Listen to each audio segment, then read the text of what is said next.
the Chase Thomas Podcast, for people who have nothing but time to kill. Their last game at Crypto.com Arena.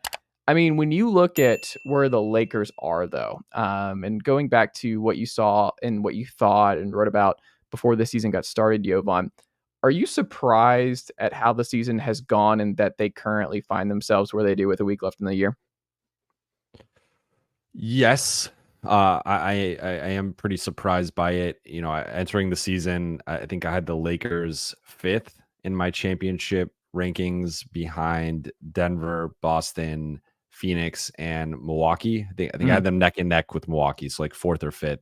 And I think you had me on, you know, in the preseason, we kind of debated it. You were a bit lower on the Lakers for the second consecutive season, and for the second consecutive season, you were right about being lower on the Lakers, though I do think, depending on if they can get into the playoffs and depending on the side of the bracket that they're on, they could go on another Cinderella run and then ultimately just get, you know, ran over by the buzzsaw that is the Denver Nuggets. But I think, like, if you told, because there's so many layers to it, and I'm going to try and condense it because we could have a whole hour-long discussion about what has gone wrong for this group this season. But I think looking at, if you told me LeBron James and Anthony Davis were going to be as healthy as they've both been this season, I would have guessed this is like at minimum a 52-win team. Like, I think depending on their over under changed, I think it lowered a little bit throughout the summer, but like at one point, I want to say it was around like 51, 52 wins. And like, that felt appropriate based on the way that they closed last season, the way that they made the conference finals, and on paper entering the season with a better roster. Now they've had some injuries. Jared Vanderbilt is probably their 5th or 6th most important player. He's been out for half the season. Gabe Vincent was their primary offseason addition. He's been out for basically the whole season. Taurean Prince and Cam Reddish have played way more important roles than they probably should have for any competitive basketball team.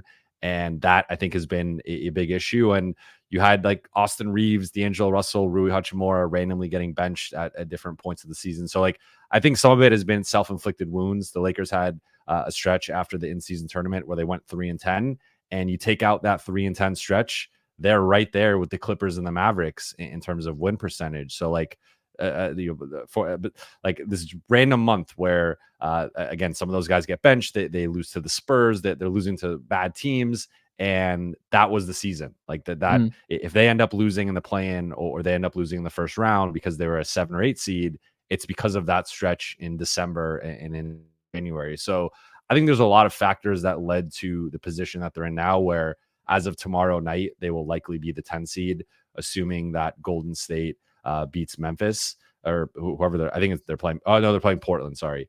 Assuming they beat Portland, which they most likely will, the Lakers will be the 10 seed at that point with 2 games left. And it's like, again, having LeBron and AD as healthy as they've been, even Austin Reeves and D'Angelo Russell have largely been healthy. Like, your 4 best players have been healthy, but everything around them has been a bit of a mess.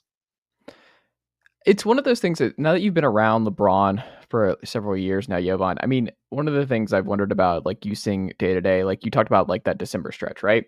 And how, like, it's easy when you're in the thick of the things. And this is like one of those things where it feels like the games matter a lot more at the end of the year than they actually do in December and January. But like you just pointed out, those games count just the same. So at the time, like, is that something that you've brought up to LeBron, or it's one of those things where it's like, hey man, like, this is, I know it feels like the season's young and that you have time to kick it into gear, but like, losing these kind of games or having this kind of stretch can actually be the difference in you making a deep playoff run, and that that you might find yourself in the play-in because the West is so deep, because of how thin the margin of error is. Like, is that something that the team cared a lot about and it still just didn't go their way and LeBron thinks about? Or do you think LeBron's at a point in his career where he's like, he really just doesn't really care about the seeding, and he's just like, if we're healthy, we can beat anybody, and as long as we get in there, then let's just see what happens?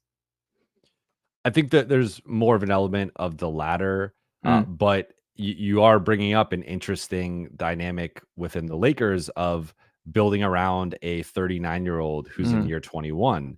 And there have been stretches during the season where LeBron James has not played, let's say, the best defense. And part of that has been because he's a 39-year-old who has played the most minutes in NBA history, and asking that guy to be a 35 to 38 minute a night guy and carry the offense at times, Nicely done, nephew. The Chase Thomas Podcast. Hell yeah.